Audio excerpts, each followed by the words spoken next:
Sarah Harpin. I'm a clinician too, master's level clinician at MiraVista Behavioral Health Center.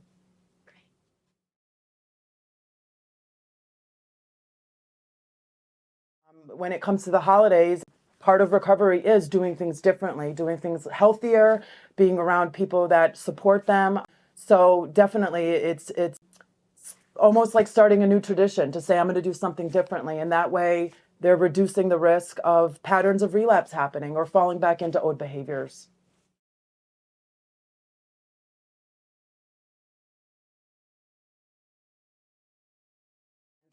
It's good to remind yourself of the 5 W's, okay? Who are you going with? Who are you planning to see there? It may be even wise to inquire beforehand who is going to attend. And that way you're able to plan, who your allies are and who to be cautious of to avoid, possible pattern of relapse.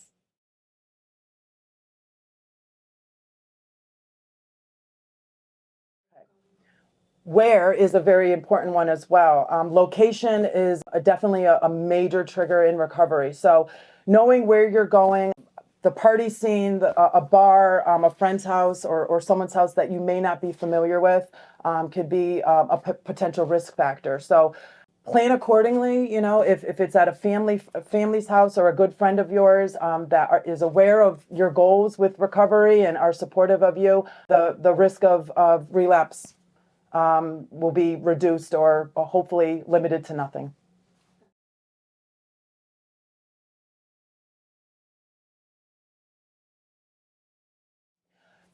This is somewhat of a strange one that a lot of my clients have talked to me about. It's why am I going? Of course, it's a holiday event, but think about what your intentions are with going to a family event. Is it for seeing family, to enjoy your time with them? Or is there some underlying intention that maybe I'll see someone that I haven't seen in a while and we can rekindle an old friendship?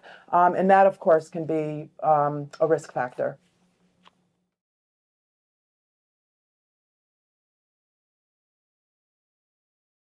When you do decide to go to an event, give yourself a time frame. You don't have to be there from the start to finish. You don't have to be there late.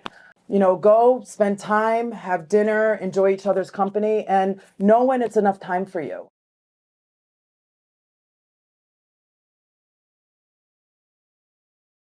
Being aware of what your triggers are, the things that you've learned in recovery, patterns of relapse, people, places, and things, that's a commonality. So being aware of when you get there, what things to look for. Is there heavy drinking going on? Is there high stress, maybe even high noise, a lot of commotion? If you feel like that can stir up some relapse triggers, then say, you know what, it's about that time. I'm gonna head home.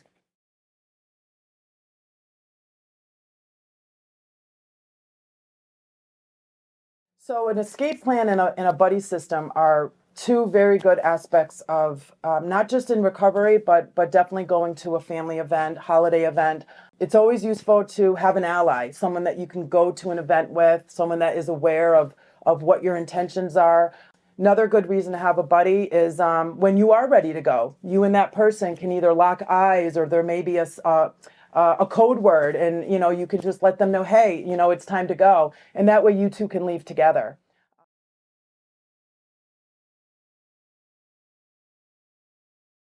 With people in recovery, again, it's part of making a change, going down a different path.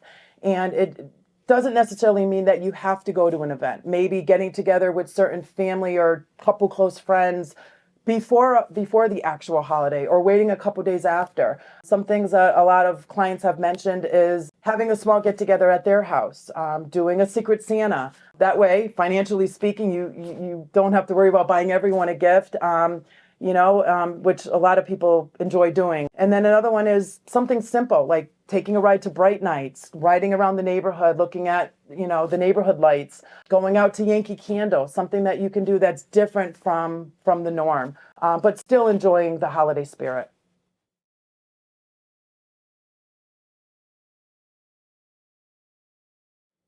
With a lot of people in recovery, family the family dynamic has changed. A lot of people have very poor self-esteem.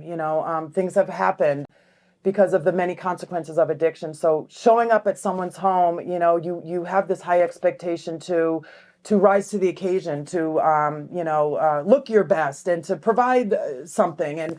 And really, what family really wants is you to be present, to see you walk through the door, and to say, "Oh my goodness, look who's here! How you been?" You don't have to wear a big red bow, but walking through the door, I think there'll be a lot of people who will look at you and say, "Oh my goodness, it's so good to see you."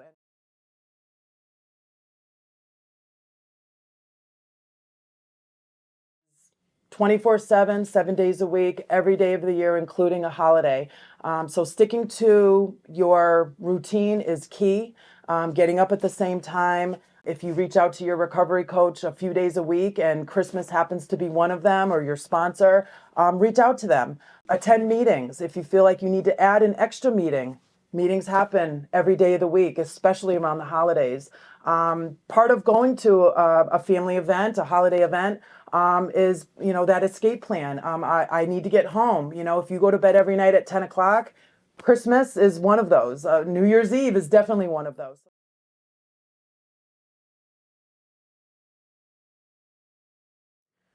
So one thing to keep in mind as we close here is enjoy the holiday while maintaining your sobriety.